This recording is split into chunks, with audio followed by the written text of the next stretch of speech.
America और Israel के बीच चल रहा सीज फायर आखिरकार टूट गया। मिडिल ईस्ट में एक बार फिर से बमों की आवाज गूंज रही है। इजराइल और ईरान एक दूसरे पर वार पलटवार कर रहे हैं। ईरान के जवाब में इजराइल भी उसके ठिकानों को निशाना बना रहा है।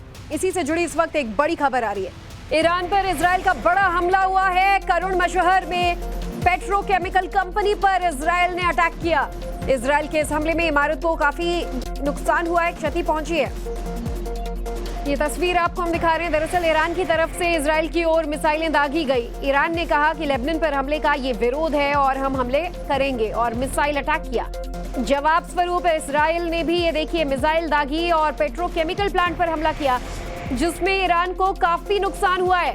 पेट्रोकेमिकल प्लांट के पास से उठ रहा धुएं का गुबार देखिए। इजरायली हमले में यहाँ पर भारी तबाही देखी गई है। तो अब सवाल यही कि क्या युद्ध विराम खत्म हो रहा है, क्या युद्ध पार्ट 2 एक बार फिर से इसका आगाज हो रहा है। इजराइल के हमले में इस इमारत को भी भारी नुकसान पहुंचा है। ईरान के करुण शहर में बताया जा रहा है ये पेट्रोकेमिकल प्लांट था और ऐसे में यहाँ पर हुए हमले की वजह से काफी क्षति पहुंची है, काफी नुकसान हुआ है। इधर ईरान ने भी पेट्रोकेमिकल कंपनी पर हमले का बदला लिया है। इजराइल में वैसी ही कंपनी को ईरान ने अपनी तरफ से फिर टारगेट किया। हाइफा में एक कंपनी की तरफ मिसाइलें छोड़ी हैं और आईआरजीसी ने इसका वीडियो जारी किया है।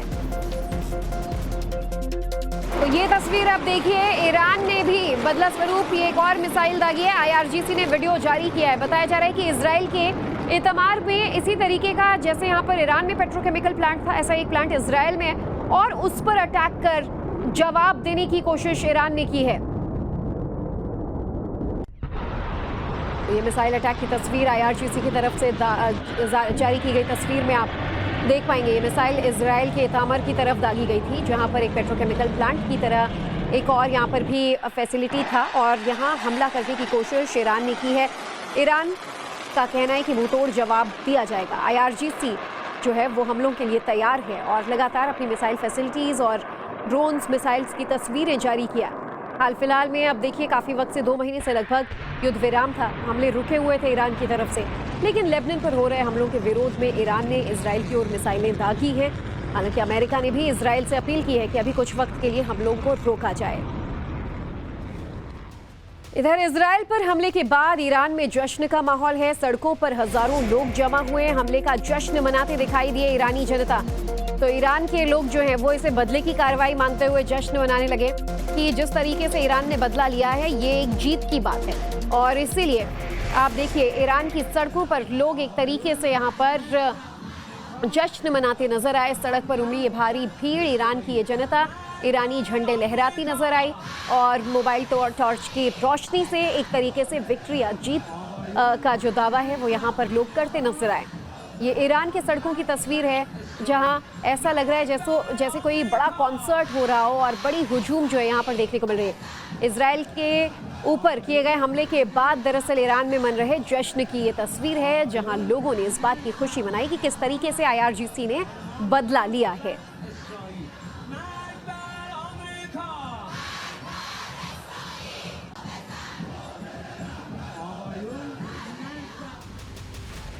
इजराइल के खिलाफ ईरान का ऑपरेशन नस्र लगातार जारी है। ईरान ने 2 जगहों पर हमला किया है।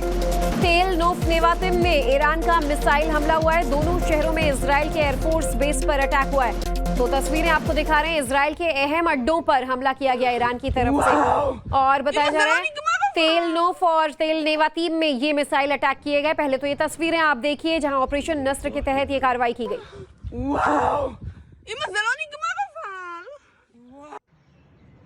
तो इजराइल के कुछ अहम ठिकाने, अहम जगह बताया जा रहा है जिन अड्डों पर ईरान ने ऑपरेशन नस्र के तहत हमले किए हैं, मिसाइलें दागी हैं और यहाँ पर भी काफ़ी क्षति जो है इन इलाकों में पहुंची है। इसी वजह से सवाल उठने लगा है कि क्या एक बार फिर से युद्ध पार्ट 2 का आगाज हो रहा है, चूंकि जब ईरान ने हमले किए इजराइल ने भी उसका मुंहतोड़ जवाब दिया है।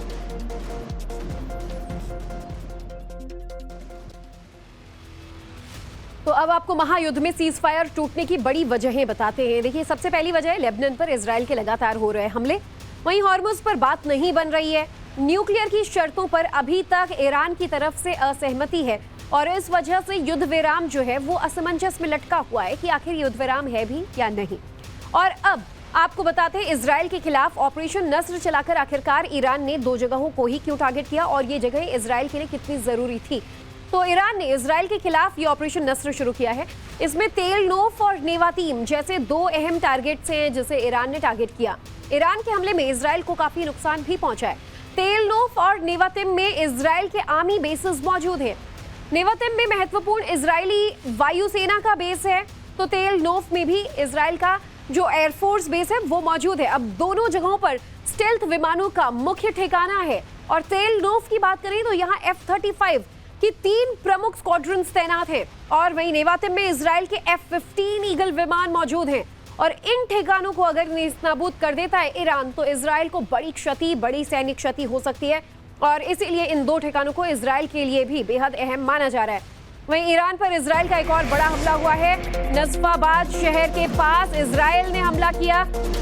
आपको बता दें नजफाबाद इस्फहान प्रांत में एक अहम जगह है। इजरायली हमले के बाद इस जगह से धुएं का गुबार उठता दिखाई दिया। तो ईरान के अटैक के बाद इजराइल ने काउंटर अटैक करते हुए ईरान के नजफाबाद इलाके में, जो कि आप देखिए ये भी अहम लोकेशंस में से एक है। बताया जा रहा है नजफाबाद जो है वो इस्फहान प्रांत में पड़ता है। इस्फहान ईरान के सैन्य ठिकानों के हिसाब से, सैन्य बेसिस के हिसाब से एक बहुत प्रमुख स्थल है और न्यूक्लियर साइट भी जो है वो इसी वजह से यहाँ पर तमाम हमले जो हैं वो काफ़ी ज़्यादा खतरा साबित कर सकते हैं ईरान के लिए। और नजफाबाद में ये जो हमला हुआ है इसके बाद उठते हुए का गुबार से आप अंदाजा लगा सकते हैं कि काफ़ी तीव्र अटैक था ये।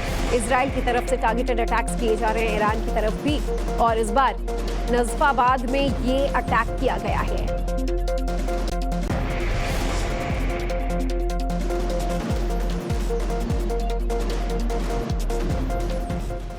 इस बीच एक और बड़ी खबर ये आ रही है कि डोनाल्ड ट्रंप ने भी बेंजामिन नेतन्याहू से फोन पर बातचीत की है। जंग के दोबारा शुरू होने के आसार देखते हुए डोनाल्ड ट्रंप ने फोन किया नेतन्याहू को। सीज फायर टूटने के बाद दोनों ने फोन पर बात की। सीज फायर टूटने से बताया जा रहा है ट्रंप नाराज हैं। आपको बता दें दोनों के बीच ये बातचीत काफी देर तक चलने की खबर है और ट्रंप ने नेतन्याहू से कई बातें भी कही हैं और इस फोन कॉल में दोनों देशों के बीच तनाव के हालात देखने को मिले, क्योंकि डोनाल्ड ट्रंप नहीं चाहते कि सीज फायर टूटे जब तक कोई ठोस बातचीत नहीं हो जाती है या किसी तरीके से जंग का एक क्लोजर नहीं हो जाता है। तो वहीं इजराइल की तरफ से लगातार युद्ध विराम का उल्लंघन होता है। सीज फायर टूटने से ट्रंप ने अपनी नाराजगी जाहिर की और कुछ वक्त रुकने की अपील उन्होंने नेतन्याहू से की है।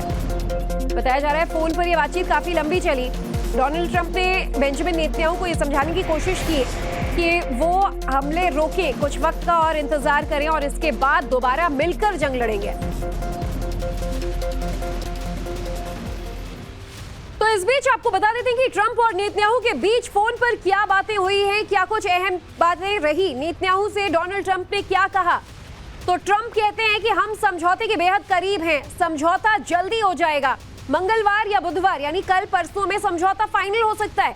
समझौता होने से पहले किसी भी तरह माहौल खराब ना हो और इसीलिए बेंजामिन नेतन्याहू से वो ये रिक्वेस्ट कर रहे हैं कि पहले ही ये सब कुछ हो रहा है, तुमने अपने मिसाइल तो दाग दिए, बहुत हुआ, अब वापस आओ और समझौता करो, लेबनान पर जवाबी हमले को तुरंत रोको। ये बातें डोनाल्ड ट्रंप ने नेतन्याहू से कही हैं, जिन्हें वो अपना अच्छा दोस्त भी बताते हैं, अच्छा लीडर भी बताते हैं और ये कहते हैं कि बेंजामिन नेतन्याहू उनके अच्छे मित्र हैं। इधर अब्बास अरागची ने भी फ्रांस से फोन पर बातचीत की है। ईरान की तरफ से देखिए क्या कुछ एक्शन लिया गया है। कतर और इजिप्ट से भी फोन पर बातचीत हुई है। अरागची ने इराक और सऊदी को भी फोन किया है। सभी देशों के विदेश मंत्रियों से उन्होंने फोन पर बात की है अभी के हालात के मद्देनजर। इन देशों से बात कर अरागची ने ताजा हालात और सीज फायर टूटने की जानकारी दी है ताकि इन देशों का समर्थन ईरान को मिल सके और ये वो दिखा सके कि इजराइल ने जो किया है वो सीज फायर का उल्लंघन है और गलत किया गया है।